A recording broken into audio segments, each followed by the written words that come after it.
Welcome to TelehealthFX Talk.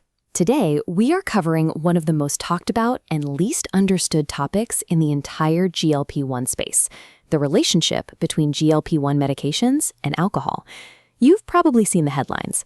Ozempic made me stop drinking. People losing interest in alcohol completely. People getting drunk off one glass of wine. This is happening. It's real. And now we actually have clinical trial data explaining why. But there are also serious safety risks that come with drinking on these medications that nobody's talking about. So we're going to cover both, the science behind why your desire for alcohol may change and the safety precautions you need to know. And if you want a clinical team that prepares you for these kinds of changes before they catch you off guard, visit TelehealthFX.com. That's TelehealthFX.com. Their one-on-one onboarding covers lifestyle factors, including alcohol, so you're not blindsided. This is honestly one of the most fascinating topics in GLP-1 research right now, because it touches something way beyond weight loss. So let's start with the science. Why are people on Semaglutide and Tirzepatide losing their desire to drink? It turns out GLP-1 receptors don't just exist in your gut and your pancreas. They're also found in your brain's reward centers, specifically in areas called the nucleus accumbens and the ventral tegmental area. These are the exact same brain regions responsible for the dopamine-driven pleasure you get from alcohol. And what the research is showing is that GLP-1 medications appear to modulate these dopamine pathways. They're essentially turning down the volume on the reward signal that alcohol produces. It's the same mechanism that reduces food noise, that constant mental chatter about food that so many GLP-1 patients describe disappearing. Well, it appears to work on alcohol noise too. The craving, the pull, the automatic reach for a drink at the end of the day, many people report that it just quiets down. And there's a second mechanism at play. GLP-1 medications slow gastric emptying, which means alcohol enters your bloodstream more slowly. The rapid hit that normally comes from that first drink is blunted. The reward signal arrives later and weaker. Your brain doesn't get the same reinforcement it used to, so the behavior becomes less compelling. And this isn't just anecdotal anymore. In 2025, a randomized placebo-controlled trial published in JAMA Psychiatry showed that weekly semaglutide injections significantly reduced weekly alcohol cravings, average drinks per drinking day, and the frequency of heavy drinking days. And then in 2026, a randomized controlled trial published in the Lancet looked at adults who had both obesity and alcohol use disorder. The semaglutide group had a statistically greater decrease in heavy drinking days and overall alcohol consumption compared to placebo after 26 weeks. Now, I need to be really clear about something important. Semaglutide is not FDA approved for the treatment of alcohol use disorder. Phase 3 clinical trials are underway specifically for addiction applications, but right now, the standard treatments for alcohol use disorder remain naltrexone, acamprosate, and disulfiram. We are not saying GLP-1 is a treatment for alcohol addiction. What we are saying is that the science shows these medications can change your relationship with alcohol in ways that many people find surprising and for many beneficial.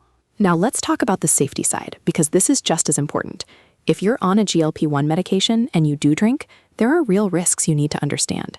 Number one, your alcohol tolerance is probably much lower than it used to be. Many users report getting intoxicated significantly faster from fewer drinks. This is partly because of slowed gastric emptying, partly because you're eating less overall, and partly because of the medication's effects. If you go out and drink like you used to, you could be in trouble. Number 2, alcohol can make your GLP-1 side effects dramatically worse. Alcohol irritates the stomach lining. GLP-1 medications already cause nausea, vomiting, and diarrhea. Combine the two and you can end up with severe digestive distress that's way beyond what you'd experience from either one alone. Number 3, and this is the most dangerous one, blood sugar. Both alcohol and GLP-1 medications lower blood sugar independently. When you combine them, the hypoglycemia risk is amplified. Alcohol actually inhibits your liver's ability to release stored glucose, which is your body's safety mechanism for preventing blood sugar from dropping too low. If that mechanism is impaired while you're on a blood sugar-lowering medication, you can end up with dangerously low blood sugar. This is especially critical for anyone with diabetes or anyone also taking insulin or other diabetes medications. Number 4, dehydration. Alcohol is a diuretic, meaning it makes you urinate more and lose fluids. GLP-1 medications can also cause dehydration through their gastrointestinal side effects. Put both together and you have a compounded dehydration risk that can stress your kidneys and make you feel terrible. And number 5, alcohol provides empty calories. If you're on a GLP-1 medication for weight loss, alcohol works directly against your goals. Those liquid calories add up fast, and alcohol can also lower your inhibitions around food choices, leading to eating more than you planned. So what should you do if you want to have a drink while on a GLP-1 medication? Here are the practical guidelines. First and most importantly, talk to your provider about your alcohol use. Be honest about how much and how often you drink so they can give you personalized guidance. Second, if you do drink, keep it moderate. That generally means 1 drink or less per day for women and 2 or less for men. Third, never drink on an empty stomach. Eat food first to slow absorption even further. Fourth, stay hydrated. Drink water between alcoholic drinks and before bed. Fifth, know that your tolerance has changed. Start with far less than you used to drink and see how your body responds. And monitor for signs of low blood sugar, especially if you have diabetes. Shakiness, confusion, sweating, rapid heartbeat. If you feel any of these, stop drinking, eat something with carbohydrates, and check your blood sugar if you have a monitor. This is exactly the kind of guidance you get when you work with a clinical team that looks at the full picture. TelehealthFX doesn't just write you a prescription and send you on your way. Their one-on-one onboarding includes discussing your lifestyle, your habits, and your concerns. Their providers are licensed clinicians available through 24-hour review.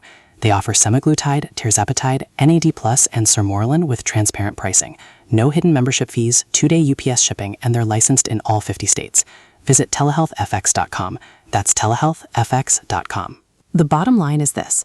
GLP-1 medications can genuinely change your relationship with alcohol, and for many people, that's a welcome surprise. But you need to be prepared for the changes, understand the safety risks, and have a clinical team that helps you navigate it. Don't find out your tolerance dropped by ending up in a dangerous situation. Really well said. If you're ready to start your GLP-1 journey with a team that prepares you for everything, including the lifestyle changes you don't expect, visit TelehealthFX.com. That's TelehealthFX.com. Take the free qualification quiz and connect with a licensed provider. Transparent pricing, no hidden fees, real clinical support. That's TelehealthFX.com. And as always, everything on TelehealthFX Talk is for educational purposes only. This is not medical advice. GLP-1 medications are not approved for the treatment of alcohol use disorder. If you are struggling with alcohol addiction, please seek help from an addiction specialist. Always consult your healthcare provider about alcohol use while on any medication. Individual results vary. Thanks for listening. This is one of those episodes that could genuinely keep someone safe, so please share it with anyone you know who's on a GLP-1 medication and still drinking. We'll see you next time on TelehealthFX Talk.